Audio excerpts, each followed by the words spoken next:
बिस्मिल्लाहिर्रहमानिर्रहीम, अस्सलाम वालेकुम। मेरा नाम सिमरा मुनीर है और आज हम बात करने वाले हैं जी फ़ायरवॉल के हवाले से, साइबर क्राइम के हवाले से और ख़ास तौर पर जो आजकल हमारी सोसाइटी में एक बहुत ही गलत ट्रेंड पिछले कुछ सालों से हम देख रहे हैं, लेकिन हर गुज़रते वक़्त के साथ जो है वो बहुत ज़्यादा बढ़ता जा रहा है।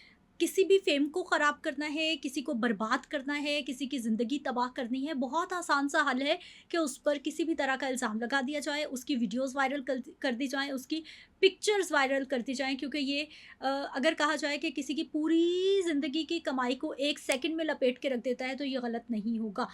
क्यों हो रहा है ऐसा? पाकिस्तान में कवानीन भी मौजूद हैं, इदारे भी मौजूद हैं, लेकिन उसके बावजूद ये चीज़ें बढ़ क्यों रही हैं? मुआशरे में कितनी अवेयरनेस आ चुकी है, कितनी अवेयरनेस की ज़रूरत है? और इसी मामले पर बात करने के लिए हमारे साथ एक बहुत ही ख़ास गेस्ट मौजूद हैं, जो कि अक्सर ही आप लोग उनको इसी तरह के इन्फॉर्मेटिव वीडियोज़ करते हुए देखते रहते हैं। आसिफ इकबाल चौधरी साहब हैं, डिप्टी डायरेक्टर हैं, एफआईए से आपका ताल्लुक है। अस्सलाम वालेकुम, कैसे हैं आप? वालेकुम अस्सलाम जी, बहुत शुक्रिया। कैसे हैं आप सर? जी, अल्हम्दुलिल्लाह ठीक बिल्कुल है, ठीक-ठाक। सबसे पहले तो आगाज़ कर लेते हैं। सबसे आसान तरीका कि किसी को भी बर्बाद करना है, पहले खुद भी इन्वॉल्व हो जाओ उसके अंदर और उसके बाद आप उसकी पिक्चर, वीडियोज़ जो है वो वायरल हो करके तो बर्बादी कर दो किसी की। जी, जी, ये बहुत ज़्यादा ट्रेंड है पाकिस्तान के अंदर हुँ, कि पहले उनकी दोस्ती होती है या उनका कोई अफ़ेयर होता है, हुँ, इवन उनकी शादी होती है, वो मियाँ-बीवी होते हैं। ठीक। उनकी मिसअंडरस्टैंडिंग जूँ ही स्टार्ट होती है तो पता चलता है कि किसी अच्छे टाइम पे प्राइवेट लम्हात के उन्होंने कंटेंट बनाया होता है, वीडियो की शक्ल में हुँ, या पिक्चर्स की शक्ल में। ठीक। तो उसके बाद मियाँ या बीवी दोनों में से कोई या लड़की-लड़का दोनों में से कोई एक ब्लैकमेलिंग शुरू कर देता है। आम तौर पे वैसे ज़्यादातर देखा गया ये मेल्स की तरफ से होता है। तो उन वीडियोज़ की वजह से ब्लैकमेलिंग शुरू हो जाती है आसिफ फिर। साहब, अब तो ट्रेंड चेंज हो रहा है। खलीलुर रहमान कंवर साहब की स्टोरी आपके सामने है। लड़की है बैकग्राउंड पे। जी, ये तो गैंग्स आज से ये आप ये देखें कि खलील साहब की वजह से ये चीज़ सामने आई बहुत ज़्यादा। हुँ, मैं 1 साल से लोगों को सोशल मीडिया पे बता रहा हूँ कि ये हनी पॉट लगाते हैं, हनी ट्रैप करते हैं। और लड़की जो है, वो बंदे को ट्रैप करती है या उसकी वीडियो बना लेती है ऑनलाइन या उसको मिलने के लिए बुला लेती है। ये बहुत सीरियस हद तक मामला चले जाते हैं। इसमें फिर उसके बाद ये है कि उस बंदे की वीडियो बना ली। अभी खलील साहब बच गए हैं यहाँ पे कि पता चला कि उनकी कोई वीडियो नहीं बनी। वरना ये लड़की ट्रैप करती है, कपड़ों से बाहिर करती है बंदे को और वहाँ पे हिडन कैमरास लगे होते हैं। क्योंकि आजकल कैमरा आपको पता है लाइट में भी लगा होता है, स्विचेस में भी होते हैं, कहीं पे भी लगाया जा सकता है छुपा के। फ्लावर्स पड़े होते हैं साइड पे गुलदस्ता सा, उसके अंदर लगा होता हुँ, है कैमरा। हुँ, इंसान जो है वो उस टाइम उसको पता नहीं चलता। इवन ऐसी डिवाइसेज़ आ गई हैं जो मोबाइल की तरह की होती हैं, लेकिन वो मोबाइल नहीं होता। हुँ, उसमें कैमरास लगे होते हैं चारों साइडों पे, तो वो उसकी वजह से वीडियो बन जाती है। आप ये देखें उस मोमेंट पे जब उसकी वीडियो बन गई और उसके बाद उसको लोग लूटना शुरू कर देते हैं। वो पूरे-पूरे गैंग्स हैं और ये लाहौर में नहीं हो रहा सिर्फ, ये फैसलाबाद के अंदर 2-3 गैंग्स ऐसे आइडेंटिफ़ाई हो चुके। ठीक। मैं लिया से बिलॉन्ग करता हूँ। हुँ, हमारे लिया में 3-4 ऐसे इंसिडेंट्स पिछले साल में हो चुके जो मेरे तक पहुँचे कि लड़की ट्रैप करती है, फिर उसके साथ 2-3 लड़के होते हैं, वो उसको ब्लैकमेल करना शुरू कर देते हैं। और उस बंदे से पैसे माँगना शुरू कर देते हैं। लोगों से 10-10, 20-20 लाख एक छोटे शहर में जो कमाने वाले और इनका शिकार कौन होते हैं? आम आदमी को ये ट्रैप नहीं करते। हुँ, किसी ऑफ़िसर को, किसी अच्छे बिज़नेसमैन को या अब लाहौर में ज़ाहिर है सेलिब्रिटीज़ हैं, अब हुँ, लिया में तो नहीं होते इस तरह के लोग। तो ये करना शुरू ये गुजरांवाला में आइडेंटिफ़ाई हो चुके। भक्खर में, भक्खर के बड़े लोग हैं, वहाँ पे गर्ल्स आपको ऑनलाइन बिठा के और खुद भी कपड़े उतार देती हैं और अगले बंदे को भी कहती हैं। तो ये अब इस तरह का है, ये पहले देखें ये नाइजेरियंस, फिलिपिनोज़ करते थे। ये आज से 5-7 साल पहले से वो करते थे, ठीक। जिनका विक्टिम जो है वो पाकिस्तानी मर्द बनते रहे। लेकिन अभी पाकिस्तानी लोगों ने ये काम शुरू कर दिया, तो ये बढ़ रहा है ये। आसिफ साहब, पहले तो हम लोग सोचते थे कि ख़वातीन अपनी इज़्ज़त का ख़्याल रखें, अपनी पिक्चर्स शेयर ना करें, किसी को ट्रस्ट ना करें। अब तो मामला मर्दों की तरफ आ गया है कि आप लोग अपनी ज़्यादा इज़्ज़त का ख़्याल रखें, यहाँ तो कोई भी सेफ़ नहीं है। देखिए ना यहाँ पे हमारे मुआशरे के अंदर अनफॉर्चुनेटली ना फीमेल सेफ है, ना मेल सेफ है। अभी यहाँ पे ज़िंदगी आगे गुज़ारने के लिए आपको अवेयरनेस होना ज़रूरी है। जो बंदा अवेयर है, हमारी पॉडकास्ट आज अगर 10,000 लोग सुन लेते हैं, वो 10 के 10,000 ये चीज जहन में रखेंगे कि मेरे साथ ट्रैप भी हो सकता है। मैं अपना मोबाइल आपको दिखाता हूँ इस पॉडकास्ट के बाद कि कितने मेरे ऊपर कितनी इस तरह की अटेम्प्ट्स होती हैं डेली बेसिस के ऊपर। आप पर भी होती है मेरे पे भी अटेम्प्ट्स? होती हैं, बिल्कुल होती हैं मेरे पे अटेम्प्ट्स, और मुख्तलिफ तरह से मुझे ट्रैप करने की कोशिश की जाती है। हम खेलते रहते हैं उनके साथ, चैट वैट भी मैं करता रहता हूँ। मैंने कभी ये नहीं किया कि मैं मतलब चुप करके, जब अगर टाइम हो, फ्री हो, तो बंदा उसके टाइम साथ, पास कर लेते हैं आप भी? मतलब आप 10 मिनट के लिए फ्री हैं तो वो आप उसके साथ बात करना, उससे ये होता है, मेरे लिए क्या होता है कि मैं उनके साथ जब चैट करता हूँ, मुझे ये पता चल जाता है कि उनका मॉडस ऑपरेंडाई क्या है, उनका तरीकाकार क्या है। तरीका हो वारदात। सकता है कि वो अगली दफा कुछ और वो मतलब हनी पॉट मेरे सामने रखते हैं कि इसमें नहीं फंसा, इसमें फंसेगा, इसमें नहीं फंसा, इसमें फंसेगा। तो मेरी लर्निंग भी होती रहती है। हो सकता है कल को मेरी चैट भी बाहर आ जाए कि ये बात क्यों करता है, इसको बात ही नहीं करनी चाहिए। भाई ये जो चीज वो अक्सर बात होती है ना कि अपीयरेंसेस आर ऑफन डिसेप्टिव, कि कुछ ऐसी चीजें होती हैं जो नजर आ रही होती हैं लेकिन एक्चुअली वो वैसे नहीं होती। तो इस तरह से मैं कहता हूं कि आम आदमी जो इतना अवेयर नहीं है, उसके लिए तो उसको तो नहीं पता कि एक लड़की आपको क्यों ट्रैप कर रही है। यहाँ पे बहुत सारे ऐसे टारगेट्स होते हैं कि वो टारगेट्स को अचीव करने के लिए उन लड़कियों को पेमेंट दी जाती है। तो ये तो अब जाहिर है मर्दों को भी अब अच्छा, बड़ा मोहतात रहना मैंने पड़ेगा। मैंने एफआईए से भी अगर मैं बात करती हूँ तो मैंने आपके अलावा कभी किसी को ऑन स्क्रीन सोशल मीडिया पर आकर बात करते हुए नहीं देखा। जैसे आप इंफॉर्मेशन के लिए वीडियोस भी बनाते हैं, अवेयरनेस क्रिएट करने की कोशिश करते हैं, फिर हम लोग आपको बुलाते रहते हैं कि आप एक अच्छे कॉज, हमारे इदारों में भी कहीं ना कहीं है कि हमें मजीद ज़रूरत है ऐसे लोगों की कि वो आके बताएं कि भाई ये हो रहा है, बच जाए इससे। देखिए, 2-3 चीजें हमारा साइबर क्राइम विंग का ये मैंडेट भी है कि हमने अवेयरनेस पे काम करना है। लेकिन इशू ये है कि अगर सारे ऑफिसर्स और भी हैं जो टीवी पे आते हैं, जो जो यूनिवर्सिटीज और कॉलेजेस में जाके सेमिनार्स करते हैं, मेरे कॉलीग्स हैं इस तरह के। लेकिन मसला ये है कि अगर सारे ऑफिसर्स इस तरह से अवेयरनेस पे काम करेंगे तो जो क्राइम फाइटिंग है वो डिस्टर्ब होगा, क्योंकि ऑलरेडी अंडर स्टाफ है साइबर क्राइम विंग। क्योंकि ये बढ़ा बहुत तेजी से, साइबर क्राइम मल्टीप्लाई कर रहा है हर साल। तो उन वहां पे ज्यादा जरूरत है ऑफिसर्स की अवेयरनेस के लिए। ये कि अब जैसे आपका ये प्रोग्राम है, लोग देखेंगे, और बहुत सारी जगह पे सबको, इसमें मेरा ख्याल है कि हमारे सिर्फ विंग को काम करने से ये मसला पाकिस्तान के अंदर हल नहीं होगा। जितनी तेजी से ये फैल रहा है, जितनी तेजी से ये क्रिमिनल्स नए से नया तरीका ढूंढते हैं लोगों को लूटने का, लोगों को ब्लैकमेल करने का, तो हम सबको मिलके काम करना पड़ेगा। आपके साथ भी तो हो चुका ना, आप ये अवेयरनेस के लिए या फिर टीवी चैनल्स पे हम आपको देखते रहते थे अक्सर, तो फिर आपको भी जी ज़बरदस्ती के पीआरओ बने हुए हैं, यानी जो बात कर रहा है, इन्फॉर्मेशन दे रहा है या फिर कोशिश कर रहा है, उसको भी कहीं ना कहीं से उस तरह से सपोर्ट नहीं मिल रही जैसे मिलनी चाहिए। कोई मसला नहीं, असल में वहाँ कुछ ऑफिसर्स जिन्होंने बहुत ज्यादा सपोर्ट किया, हम्म।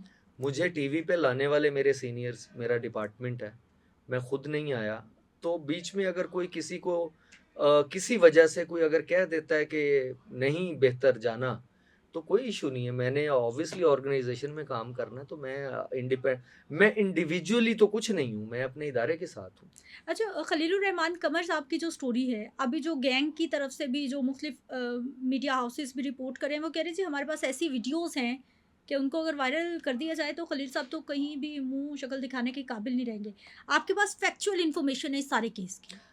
मेरे पास, क्योंकि मैं इसका इन्वेस्टिगेशन ऑफिसर नहीं हूँ, मेरे पास भी वही इंफॉर्मेशन है जो आपके पास है। लेकिन फिर भी चीज़ों को लेकिन अच्छे से समझ सकते हैं मेरा आप? थोड़ा सा ताल्लुक है खलील साहब के साथ हम्म। ज़ाती तौर पे। वो इसलिए मुझे इसकी इंफॉर्मेशन ज़रूर है कि कोई वीडियो शीडियो नहीं है, और कोई वीडियो बनी नहीं है। उनका मकसद ये वीडियो वाली साइड पे वो जल्दी कर गए। एक चीज़ जो मेरे इलम में है, वो शायद खलील साहब भी उस पर ज़्यादा बात नहीं कर सके, कि 12 बजे इन्होंने जाना था रात के, को पौने 12 बजे से इनका प्रोग्राम बन रहा था जाने का। घर में उनकी आदत है कि हम भी जब भी खलील साहब के घर गए हैं, रात के कोई 1-2 बजे ही गए हैं, तो रात तक बैठते हैं वो। उनको दिन के टाइम जो है वो कम ही मिलते हैं। तो वो 12 बजे अगर चले जाते, मेरे ख्याल से तो उनके साथ बहुत बुरा होना था। वो अच्छा अल्लाह की तरफ से हुआ, को रब की मेहरबानी है उस बंदे के ऊपर इस हवाले से कि ये 12 बजे नहीं चले गए रात को, वरना बहुत बुरा होना था। वो थक गए थे बंदे 5 बजे तक इंतजार कर करके। लेकिन खलील साहब भी तो चैटिंग करते रहे, वो भी तो बातचीत करते रहे, जो बाद में चैट सामने आई, फिर वो अपनी मर्ज़ी से अच्छा मिलने के एक लिए चीज, चले गए और फिर उसके बाद जो है वो आप कह रहे हैं कि आप भी तो आपकी भी तो मर्ज़ी शामिल थी ना, आप क्यों गए? देखिए मैं भी तो यहाँ पे आया हूँ ना, हुँ, मैं आपको बुला सकता था कि मेरे घर आ जाए। हुँ, मैं पॉडकास्ट करता हूँ, मुझे 8 बजे भी, रात को 10 बजे भी। अभी इसके बाद एक और दोस्त ने बुलाया है, वो भी मीडिया से हैं। मैं, मेरा ख्याल है 8 साढ़े 8 वहां पे पहुंच सकूंगा। हुँ, अच्छा वो हो सकता है आगे फीमेल हो। देखिए ये प्रोफेशनल लोग जो होते हैं ना, उनका और एक आम आदमी का बड़ा फर्क होता है। हुँ, मैं आपको बताऊं फर्क इस तरह से कि अगर एक लड़का या लड़की को एजुकेशन में पढ़े हैं ना, वो लड़की और लड़के को किसी और नजर से एक दूसरे को देखेंगे। हुँ, वो जब मैं लैया से आया था तो मुझे अंदाजा नहीं था कि लड़की के साथ प्रोफेशनल बिहेवियर में लड़की को हमने वैसे ही समझना है जैसे वो लड़का है। अब हमें पता है इस चीज का कि हमने हमने काम करना है। हमारी फीमेल कोलीग्स भी हैं, ऑल्दो उन सबको मैं बच्चा बहन कह के बात करता हूं, लेकिन ये जरूरी नहीं है। बात मैं करना ये चाह रहा हूं कि आप किसी भी टाइम पे प्रोफेशनली कहीं भी मीटिंग कर सकते हैं। आप, मैं उनको जस्टिफाई नहीं कर रहा, मैं अपनी बात अगर कहूं ना, तो मैं भी पॉडकास्ट के लिए, मुझे कोई भी बुलाता है इंटरव्यू के लिए, मैं चला जाता हूं। कल को खुदा ना खास्ता आपको ऐसा, कोई रात को 12 बजे मैं आपको कॉल करके कहती कि आसिफ इकबाल साहब रात को 12 बजे आ जाएँ। अब आप हमारी सोसाइटी को देखते हुए, चीज़ों को देखते हुए या फिर किसी भी जगह के लोगों को, मिज़ाज को देखते हुए और फिर इतनी सीनियर पोस्ट पे होते हुए, आप क्या एक्सेप्ट कर लेते? देखिए मैं, हो सकता है मेरे अगर जानने वाले होते हुँ, तो मैं चला जाऊंगा, मुझे कोई इशू नहीं है। जानने अगर वाले होते तो अगर मेरे जानने वाले नहीं है, हुँ, मेरी जॉब और तरह की है, उनका काम और तरह का है। अब इस चीज पे मेरा और आपका मतलब ये बात वो बेहतर बता सकते हैं, लेकिन मेरे ख्याल से मैंने खलील साहब को अपनी जाती, मैं अपनी राय हुँ, बताऊं, हुँ, मैंने उनको वैसे कहा है कि उनको इस तरह नहीं ट्रस्ट करना चाहिए अननोन बंदे पे। और जो चैट निकल रही है उनकी, मुझे ये भी नहीं पता कि वो जेन्युइन है ये, क्योंकि वो, उनका मोबाइल तो डिलीट कर दिया उन्होंने, सारा वाइप आउट कर दी हर चीज। लेकिन खलील साहब ये कहते हैं कि चैट वो ठीक, वो चैट नहीं हुई। मुझे इस चीज का अंदाजा है कि चैट तो फेक भी बनाई जा सकती है। लेकिन खलील साहब ने अपनी प्रेस कॉन्फ्रेंस में बोला कि मीडिया की लड़कियां तो पता नहीं मुझे कैसे-कैसे मैसेज करती हैं, मैं तो पता नहीं कितने साल से इसी फील्ड में हूँ, मुझे तो कैसे-कैसे मैसेज रोज़ आते हैं, ये तो रूटीन की बात है। असल में ना यानी उन्होंने उस चीज़ को जस्टिफाई कर दिया है कि अगर ऐसी चैट हुई है तो it's not a big deal. मैं आपको एक चीज बताऊं, हमारे मुआशरे में ना, अगर खलील साहब 4 बजे गए और वहां पे अच्छे प्रोजेक्ट की वाकई ऑफर होती, तो फिर तो हमने बुरा नहीं कहना था उनको। ये अच्छे प्रोजेक्ट की ऑफर 4 बजे ही क्यों होती होती है? अगर शाम के हो 4 बजे सकता है ना, क्यों? नहीं हुँ, नहीं, उसकी कोई टाइम नहीं होता। आप ठीक। प्रोफेशनल हैं, इसका कोई टाइम नहीं होता। दूसरी चीज मैं आपको ये बताऊं, हमारे मुआशरे में होता क्या है कि अगर कोई बंदा हमें पसंद नहीं है ना, तो फिर उसकी अच्छाई भी हमें पसंद नहीं है। ये हमारे सब कॉन्टिनेंट का मसला है। हुँ, अगर कोई बंदा मुझे पसंद है और पता चल जाए वो करप्शन में पकड़ा गया है, बिल्कुल मैं उसको कहूंगा ये तो सब करते हैं। ये वैसे ही जैसे मैं खलील साहब को, शायद मेरा उनसे ताल्लुक है, मैं उनको डिफेंड करने की डिफेंड कोशिश। कर रहा हूं, हुँ, शायद आप, मैं आपकी जात की बात नहीं कर रहा, उस साइड पे कोई ऐसी खातून बैठी है जो उनको नहीं पसंद करती कि खवातीन के खिलाफ वो बोलते हैं, वो कहेगी कि जी वो तो बुरे हैं। नहीं कुछ मैं बातें वो बहुत अच्छी भी करते हैं जो मैं एक मुझे चीज उनकी बहुत पसंद भी हैं। मैं आपको एक हाँ, चीज बताऊं, यहां पे कॉन्सेप्ट क्या बन गया, एक मखसूस टोला है जो सड़क पे खड़ी हुई खातून, जो बंदे के इंतजार में, ये बरकत मार्केट के पास खड़ी होती हैं रात को, आपने देखा होगा, बिल्कुल नहीं है। देखा तो 15-20 खवातीन मैं पिछले 20 साल से देख रहा हूं लाहौर में रहते हुए कि वो खड़ी होती हैं, वो उनका बिजनेस है, उनको बुरा नहीं समझा जाता उनकी तरफ से, वो 20-25 के टोले की तरफ से। हुँ, जो बंदा उनको बाइक या कार पे बिठा के लेके जाएगा उसको क्रिटिसाइज किया जाएगा, कितना गंदा आदमी है, कितनी गंदी औरत को लेके जा रहा है। लेकिन दूसरे साइड पे चले जाएं, वो कहेंगे देखें यार खवातीन औरतों के तो ये काम है। हमारे मुआशरे में हम रिजॉल्व करने की तरफ नहीं जा रहे, ठीक, हम मेरिट की बात ही नहीं कर रहे, उलझते जा रहे हैं, हम ना हमने अपने अपने वो बनाए हुए हैं, हम बबल्स बना लिए बबल्स बना लिए, हम उनसे बाहर नहीं आ रहे। तो मसला ये खलील साहब का, यार जो पहले लूटे गए, जो मेरे लैया में 3 लूटे गए, 2 ऑफिसर्स थे, एक बिजनेसमैन था, वो भी लड़की ने लिफ्ट मांगी है, वो बैठ गए साथ में, हेलो हाय शुरू हो गई, तो जनाब लुट गए। अब कसूर दोनों का है, मैं उनको मेरा यही पॉइंट है, दोनों का यही पॉइंट है कि कसूर दोनों का है। वो अपनी मर्जी से गए हैं, किसी ने उनको नहीं उठाया, किसी गन ने पॉइंट पे नहीं उठाया, बिल्कुल ठीक। तो ऐसे में फिर क्या होता है, कसूरवार तो वो भी है, वो अपनी मर्जी से। इसमें ये जो प्रोग्राम है ना, ये सुने और कुछ अकल करें कि यार ये इस तरह से आजकल क्रिमिनल्स आ गए हैं मार्केट के अंदर, जिन्होंने आपकी ये वल्नरेबिलिटी है मर्द की, कि वो हर किसी लड़की के पीछे चल पड़े। भाई खुदा का नाम मानो, नहीं लिफ्ट देनी है आपने, ये कमजोरी है इसका, ये मतलब कमजोरी हमारी सोसाइटी के मर्द की, हमारी सोसाइटी नहीं, ये हर जगह के मर्द की कमजोरी होती है, लेकिन हमारी सोसाइटी में घुटन ज्यादा है, उसकी वजह से ये एक्सप्लॉइट ज्यादा हो सकती है। यानी इसका मतलब है कि अब मर्दों के लिए स्पेशली आपका पैगाम है कि आप भी जरा बच के इंसान बने, इंसान बने। इख्तिताम क्या होने वाला है स्टोरी का, क्या सजा होती है, क्या जुर्माना होता है, कितनी देर तक केसेस चलते हैं, क्योंकि खलील साहब का एक इन्फ्लुएंस तो है, एक आम शख्स की ये स्टोरी होती तो शायद उस तरह से इस केस को ना लिया जाता, लेकिन इन्फ्लुएंस तो है। क्या इख्तिताम देख रहे हैं, क्या होने वाला है? आप इस चीज में उस बंदे की हिम्मत को दाद नहीं देती कि वो बंदा अपना पूरा करियर स्टेक पे लगा के, और उसने जाके कंप्लेंट की, चुप भी तो रह सकता था, पैसे भी तो दे सकता था, किसी और तरह से भी मैनेज कर सकता था, ये एलिमेंट भी हम देख सकते हैं। लेकिन स्टोरी सुना गया कि 4-5 दिन पहले की थी और उन्होंने 4-5 दिन बाद, ऐसा हुआ?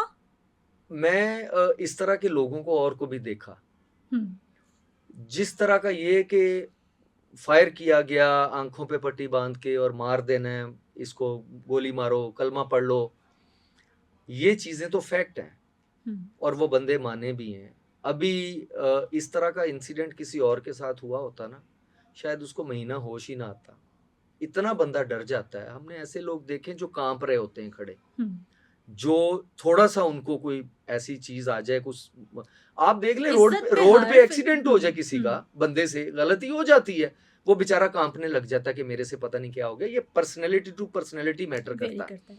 तो खलील साहब का जो मैटर है, बहरहाल आगे सीआईए के पास है, वो सही, फैसल शरीफ जो हैं बहुत कॉम्पिटेंट डीएसपी जो सीआईए हैं, वो हमारे एफआईए में भी रहे हैं, बहुत कॉम्पिटेंट आदमी है, वो बहुत कॉम्पिटेंट ऑफिसर है। वो इसको, मेरा ख्याल है कि वो मेरिट होगा जो बाहर आएगा, अभी होगा ये, अभी देख लेना आप, इसमें और गंद पड़ेगा इस केस के अंदर। अच्छा। अभी जो 2-3 लोग अरेस्ट नहीं हुए, वो प्री अरेस्ट करा के लॉयर्स हायर करेंगे, अदालतों से जाके अपनी बेल के लिए वो करेंगे, तो वो फिर वोकला के जब हाथ में आएगा, अब जाहिर है उसको डिफेंस के लिए उससे खलील साहब के ऊपर और कीचड़ उछाला जाएगा ताकि वो डिफेंसिव हो। तो अभी इसमें बड़ा गंद उछलेगा, आप देख लीजिएगा, मेरी ये प्रेडिक्शन है, मुझे पता नहीं है। होता आमतौर पे जो पुराने केसेस मैंने इसी तरह के देखे हैं, अगवा के या सोशल मीडिया पे हरासमेंट के, उनमें यही होता आया। मेरा ख्याल आगे चलना चाहिए, बिल्कुल आगे चलना चाहिए। लेकिन ये तो आपने एक बहुत बड़ा और क्वेश्चन मार्क लगा दिया कि साइबर क्राइम को हम कंट्रोल करने की कोशिश करें, हम फायरवॉल लगा रहे हैं, हमने हद तक इज्जत का कानून लिया है कि किसी की आप हद तक इज्जत नहीं कर सकते, जो गवर्नमेंट करिए। और दूसरी तरफ अगर फिर वो मामला आगे निकलेगा, अगर कोई भी शिकायत कर देता है, इख्तिताम क्या होता है? ये तो रेड लाइन है कि इख्तिताम उसका फिर अच्छा ही नहीं देखें जी, अदालतों के अंदर कोर्ट फैसला करती है उसका, जो चीज़ जो लीगल एक्शंस होते हैं इदारों के, अल्टीमेटली उस पे फैसला तो कंसर्न कोर्ट्स ने करना होता है। तो अदालतों ने जब फैसला देना है, एक आपको याद होगा मीशा शफी और उनका केस अली जफर का 2 साल 3 साल चलता रहा। अब भी कभी कभी आपको नजर आता है 2-3 साल चलता रहा मुसलसल, अदालतों ने फैसला किया। अब वो किसके हक में हुआ सबको पता है, कौन झूठा था कौन सच्चा था सबको पता। फायरवॉल क्या है? फायरवॉल जी, इसको कहते हैं नेशनल फायरवॉल जो लगाने जा रहे हैं। फायरवॉल्स बहुत सारे होते हैं, ठीक। मैं अपने मोबाइल पे भी लगा सकता हूँ। फायरवॉल मिलता है, ये 3-4 हज़ार की एक सॉफ्टवेयर मिलता है जो इस मोबाइल में लग जाता है और ये मोबाइल हमारा रादर सिक्योर हो जाता है। आप अपना कोई, आपका ये सिस्टम है, 10-20 कंप्यूटर्स पड़े हुए हैं, इनको फायरवॉल लगा सकते हैं आप। वो बेसिकली एक सिक्योरिटी फीचर होता है, लेयर है, लाइन लेयर है। फायरवॉल में सिर्फ सॉफ्टवेयर नहीं होता, हार्डवेयर और सॉफ्टवेयर, जो बड़े लेवल के फायरवॉल्स होते हैं हार्डवेयर और सॉफ्टवेयर का मिलके मजमुआ काम होता है। ठीक। उनका काम ये होता है कि आपके जब पाकिस्तान के अंदर जो नेशनल फायरवॉल जैसे चाइना ने लगाया, चाइना ने फेसबुक और यूट्यूब वहां पे नहीं चलते, बिल्कुल ऐसा ही है। उसकी वजह यह है कि चाइना को फील हुआ कि अमेरिका के साथ उनकी कोल्ड वॉर चल रही है, अमेरिका इन्फ्लुएंस करेगा थ्रू सोशल मीडिया चाइना के लोगों के ज़हन साजी के लिए, उन्होंने अमेरिका का सोशल मीडिया ब्लॉक कर दिया। इसी तरह पाकिस्तान के अंदर जो एंटी स्टेट, आपने देखा पहले सेक्सुअली एक्सप्लिसिट मटेरियल, ये कानून में लिखा हुआ है वर्ड, जो वो मटेरियल आप क्लिक करते थे वो वेबसाइट ओपन हो जाती थी, अब वो नहीं होती, आपने उनको ब्लॉक किया। इसी तरह से पाकिस्तान के अंदर वो कंटेंट जो एंटी स्टेट है, जो सेक्टेरियनिज्म के हवाले से है, जो आपकी पॉलिसीज, नेशनल पॉलिसी के खिलाफ है, या कोई आपका एनिमी जो कंट्री है, वो पाकिस्तान के अंदर अगर सोशल मीडिया में, मैं आपको इसकी मिसाल दूंगा कि 8, 10, 20 अकाउंट बड़े एक्टिव हों और वो अपनी लोकेशन बता रहे हो मुल्तान, लाहौर और इस्लामाबाद की, और वो बड़ा इन्फ्लुएंस कर रहे हो आपके पाकिस्तान के अंदर पॉलिटिकल सिनेरियो को लेके, आपकी फौज को लेके, आपकी ये अदालतों को लेके, या अवाम का जो पल्स चल रही है उसको लेके एक्सप्लॉइट करने की, वो 10-20 अकाउंट हो सकता है इंडिया से चल रहे हो। ठीक, उसको कैसे आप मॉनिटर करेंगे, कैसे देखेंगे, और किस किस अकाउंट को इंडिविजुअली आप सर्च करेंगे, कितने लोग बिठा देंगे आप, फायरवॉल लगा देंगे, वो आइडेंटिफाई करेगा कि ये इंडिया से चल रहा है, इसको ब्लॉक कर दो, ये अमेरिका से आ रहा है, ये हिट आ रही है, इसको ब्लॉक करना है, या इसमें से डाटा फिल्टर आउट करके निकालना है। लेकिन सर अकाउंट्स जो हैं वो इंटरनेशनल बने हुए हैं, ऑपरेट यहाँ पर हो रहे हैं। देखें, ऑपरेट अगर पाकिस्तान से होगा तो वो तो आराम से आइडेंटिफाई हो जाएगा, यहाँ पे उसके लिए आपको फायरवॉल की जरूरत ही नहीं है, जो पाकिस्तान के अंदर से ऑपरेट हो रहे हैं। फायरवॉल का मकसद है डाटा को ब्लॉक करना, डाटा को फिल्टर करना, और तीसरी चीज वो कीवर्ड्स के जिनको हमने आइडेंटिफाई हम करना चाह रहे हैं कि ये जो डाटा आ रहा है हमारा एंटी स्टेट आ रहा है, या हमारे किसी इदारे के खिलाफ आ रहा है, या ये हमारे मुल्क के अंदर इंसर्जेंसी की रीजन बन सकती है, ये डाटा को हमने ब्लॉक करना है, रोकना है। तो मुझे लग रहा है कि उसमें सारे जो कीवर्ड्स होंगे ना, क्योंकि वो सॉफ्टवेयर में कीवर्ड्स ऐड करेंगे, हम उसके सर्च करेंगे या बोलेंगे तो वो ऑटोमेटिकली उसको हज़फ कर देगा, निकाल देगा। देखिए, वीडियो, ऑडियो, टेक्स्ट, जिस फॉर्म में भी डाटा होगा, डाटा बेसिकली जो है वो किसी भी रॉ फॉर्म में हो, वो किसी भी फॉर्म में हो, उस डाटा पे फिल्टर लगेगा, वो डाटा ट्रैवल पाकिस्तान के अंदर नहीं करेगा, जो हम रोकना चाहेंगे। इसका मतलब है ये फायरवॉल का मकसद है। फायरवॉल का मकसद जो है, जो अभी तक लोगों को समझ आ रही है या फिर हम सहाफियों को भी समझ आ रही है, कि गवर्नमेंट अपने खिलाफ जो है वो कुछ भी चलने नहीं देगी। अगर कोई भी बंदा ये रीजन नहीं होती, ये ऐसा नहीं होता। देखिए, उस लेवल पे आप अगर एग्जांपल दें नॉर्थ कोरिया की, तो नॉर्थ कोरिया में ऐसा है, लेकिन उसका सिर्फ फायरवॉल का वहां पे नहीं है, वहां पे तो ओवरऑल ही मतलब मामलात ही और हैं। देखिए, मुल्क ये लगाते सब ममालिक हैं तकरीबन, जिनको कोई ना कोई प्रॉब्लम होता है। आप देखिएगा फ्यूचर में, और वो ममालिक हमारे यहाँ दुबई में लगी हुई है सर, सारे हमारे यहाँ सारे सोशल मीडिया प्लेटफॉर्म्स ओपन हैं, जो मर्जी करो। दूसरे ममालिक में 1-1, 2-2 प्लेटफॉर्म्स अवेलेबल है, बाकी नहीं अवेलेबल। KSA में देख लें आप, सऊदीया से आपको व्हाट्सएप की कॉल, दुबई से व्हाट्सएप की कॉल नहीं आ सकती, ठीक है? वो लोग बॉटिम यूज करते हैं। तो इसी तरह से कुछ ऐसी साइट्स हैं जो ना स्काइप चलता है वहां पर, नहीं चलता, ऐसा है। तो ये हमारे यहाँ पे शोर ज्यादा मच गया है, उसकी ये वजह नहीं है, लेकिन मेरे ख्याल से कि उस फायरवॉल को वहां तक रखना बेहतर होगा कि जहां पे लोगों का बिजनेस डिस्टर्ब ना हो, कम्युनिकेशन डिस्टर्ब ना हो, कि इतना ज्यादा कीवर्ड्स उसमें ना हो कि आपके डाटा की स्पीड कम हो जाए। स्पीड तो अब आप देखिए ना कि पाकिस्तान में ये कॉल सेंटर्स, सॉफ्टवेयर डेवलपर्स, ये जितने भी बिजनेसेस चल रहे हैं, बच्चे और प्रोफेशनल लोग जो कर रहे हैं, स्टूडेंट्स भी कर रहे हैं, तो उनको डाटा की तेज स्पीड चाहिए इंटरनेट की। तो वो आजकल जो इम्पैक्ट आया हुआ है, ये हम व्हाट्सएप इस्तेमाल करते हैं, कभी वॉइस नोट नहीं जा रहा होता है, कभी वीडियो नहीं आ रही या शेयर नहीं हो रही या डाउनलोड नहीं हो रही। ये ये तो फायरवॉल की पहले भी आजमाइश होता चल है रही। ना, ये नहीं, अभी अभी ज़्यादा हो रहा है, ये फायरवॉल मेरा की ख्याल है आजमाइश कि चल ये रही है, ये इंटरनेट उसी का कोई वजह। मसला होगा, फायरवॉल का नहीं होगा। लेकिन इन्फॉर्मेशन जो है वो यही आ रही है कि ये फायरवॉल की जो आजमाइशी प्रोग्राम चल रहा है, ये उसकी वजह से सब कुछ हो रहा चेक है। देखिए, हो सकता है चेक किया हो, मुझे इसके बारे में इल्म नहीं है। हो सकता है कि चेक करते हुए वो अच्छा चीजें अच्छा आसिफ साहब। कि किस चीज को देखें, जो चीज भी टेस्टिंग फेज में हो, हम्म अगर है, मुझे नहीं पता फायरवॉल लग गया, टेस्टिंग फेज में है या नहीं हम्म। चल रहा है, मुझे इसके बारे में कोई इल्म नहीं है। तो अगर वो टेस्टिंग फेज में हो, तो हो सकता है टेस्टिंग फेज में चीजें उन्होंने चेक की हों कि क्या क्या चीज ब्लॉक की जा सकती है, उसको अप्लाई करना ना, उसको टाइम चाहिए, हो सकता है कि हो, लेकिन मुझे अंदाजा नहीं है इस चीज अच्छा का। आसिफ साहब, इस वक्त जितना सोशल मीडिया आज़ाद है, या फिर जिस तरह से सोशल मीडिया को इस्तेमाल किया जा रहा है, नफ़रत आमेज़ मवाद की मैं बात कर रही हूँ। आपने कुछ दिन पहले वो साहिल अदीम वाली स्टोरी देखी होगी कि आपने 50% जो ख़वातीन है उसमें से, यानी ख़वातीन आधी आबादी है इस वक्त पाकिस्तान की, 56% है। 56%, 95% को आपने जहालत के उसमें, यानी इतने सख्त अल्फाज आपने उनके खिलाफ, किसी ने कुछ नहीं किया, कोई नहीं बोला। वो डॉक्टर उमर आदिल, अभी 1-2 रोज़ की बात है, वो कह रहे हैं जी मीडिया इंडस्ट्री में जितनी भी खवातीन काम कर रही हैं वो किसी ना किसी की राखेल हैं। इनको कोई पूछेगा, इनके लिए कोई बात करेगा कि ये किस तरह से आधी से ज़्यादा पॉपुलेशन के बारे में बात कर रहे हैं? देखें, ये मैं तो खैर ज़ाती तौर पे इस चीज़ से, उन दोनों की बात से इत्तेफाक नहीं करता।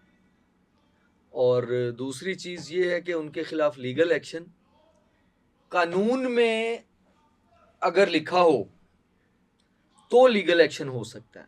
इदारों को आप तब ब्लेम कर सकते हैं जब वो कानून में हो कि ये चीज़ जो है, ये इस तरह की बात पे ये लीगल एक्शन किया जाएगा। ऐसी साइबर क्राइम, जिसको ये हमारा पीका जो कानून है, उसमें कोई ऐसी प्रोविज़न है नहीं कि उनके खिलाफ लीगल एक्शन लिया नफ़रत जाए। आमेज़ मवाद पर कोई नहीं है। वो एक मेजॉरिटी को वो हिट। सेक्टेरियनिज़्म के हवाले से डिफाइंड है हुँ, कि अगर आप किसी किसी भी मज़हब के खिलाफ, वो सिर्फ उसमें मुस्लिम्स नहीं है, हुँ, क्रिश्चियनिटी है, हिंदूज़ हैं, बुद्धिस्ट हैं, वो जो भी मज़हब है, उसके खिलाफ आप बात नहीं कर सकते, हेट्रेड हुँ, कमेंट्स नहीं दे हुँ, सकते। हुँ, लेकिन अच्छा, जो उससे आगे जो हमारा होता है, ये हमारे जो फर्दर ये सुन्नी शिया, और हुँ, ये इस हवाले से हमारी जो फ़िरके। हाँ, शख्सियात हैं, हुँ, जो फ़िरका बंदी होती है, जो शख्सियात हैं हमारी मजहबी, उनके हवाले से बात नहीं कर सकते, वो डिफाइंड है। उसकी 7 साल तक की सज़ा है साइबर क्राइम में। सेक्शन मेरा ख्याल है, हाँ, 11 है, हेट स्पीच हुँ। उसकी डेफिनेशन है।